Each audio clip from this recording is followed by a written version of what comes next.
የመጽሐፍ ቅዱስ ትረካ ኦሪት ዘጸአት ምዕራፍ 6 ላይክ በማድረግ ጀምሩት። እግዚአብሔርም ሙሴን አለው፣ በጸናች እጅ ለቃችኋል፣ በጸናች እጅም ከምድሩ አስወጥቶ ይሰዳችኋል። አሁን በፈርዖን የማደርገውን ታያለህ። እግዚአብሔርም ሙሴን ተናገረው አለውም፣ እኔ እግዚአብሔር ነኝ። ለአብርሃምም ለይስሐቅም ለያዕቆብም ሁሉን እንደሚችል አምላክ ተገለጠው። ነገር ግን ስሜ እግዚአብሔር አልታወቀላቸውም ነበር። የተሰደዱባትን ምድር የእንግድነታቸውን የከነዓንን ምድር እሰጣቸው ዘንድ ከእነርሱ ጋር ቃል ኪዳኔን አቆመው።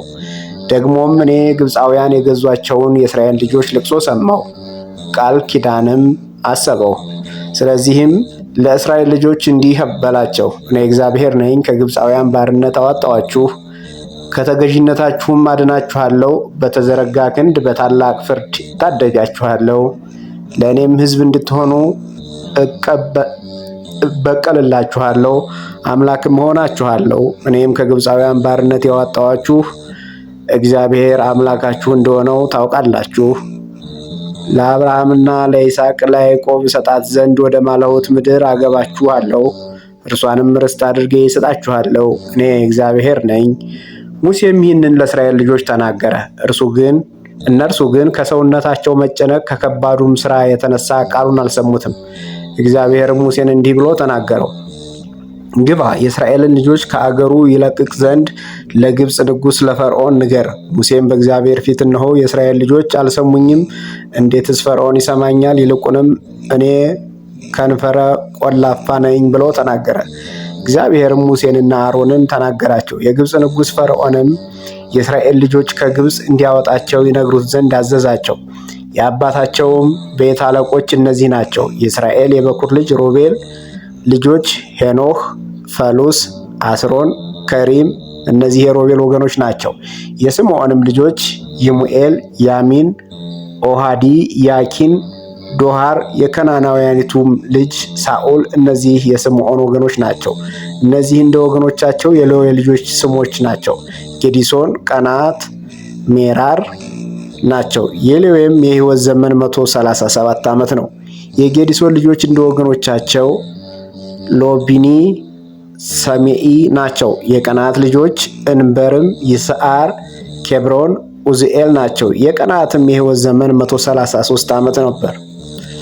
የሜራሪ ልጆች ሞሃሊ፣ ሙሲ ናቸው።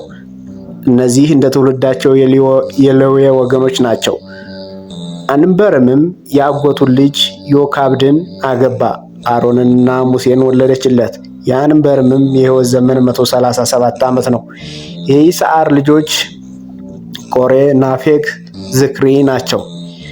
የኡዝኤል ልጆች ሚሲኤል፣ ኤልፋዳን፣ ስትሪ ናቸው። አሮንም የአሚናዳብን የናኦስን እህት ኤልሳቤጥን አገባ። እርሷም ናዳብንና አብድዩን አልዓዛርንና ኢታምርን ወለደችለት። የቆሬ ልጆች አሴር፣ ሕልቃና፣ አብያሳፍ ናቸው። እነዚህ የቆሬ ልጆች ወገኖች ናቸው። የአሮን ልጆች አልዓዛር ከፋትኤል ልጆች ሚስት አገባ፣ እርሷንም ፊንሐስን ወለደችለት። እነዚህ እንደ ወገኖቻቸው የሌዋውያን አባቶች አለቆች ናቸው። እነዚህ አሮንና ሙሴ እግዚአብሔር ከግብፅ ምድር በሰራዊቶቻቸው የእስራኤልን ልጆች አውጡ ያላቸው ናቸው። እነዚህ የእስራኤል ልጆች ከግብፅ ያወጡ ዘንድ ከግብፅ ንጉሥ ከፈርዖን ጋር የተነጋገሩ ናቸው። እነዚህ ሙሴና አሮን ናቸው። እግዚአብሔርም በግብፅ አገር ሙሴን በተናገረው ቀን እንዲህ ሆነ። እግዚአብሔር ሙሴን እኔ እግዚአብሔር ነኝ፣ እኔ የምነግርህን ሁሉ ለግብፅ ንጉሥ ለፈርዖን ንገር ብሎ ተናገረው።